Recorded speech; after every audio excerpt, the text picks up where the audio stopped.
Service చేయించాను. అయ్యో, ఏంటి ఇలా ట్రబుల్ ఇస్తోంది? ఛే! అసలే వర్షం ఎక్కువ అవుతోంది. స్టార్ట్ చావట్లేదే.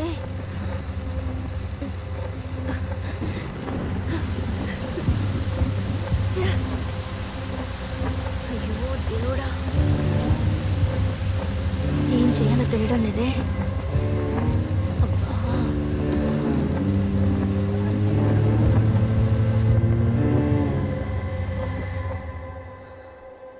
అక్క, ఆ, కాఫీలో తాటి బెల్లం వేశాను. మీకు నచ్చుతుందో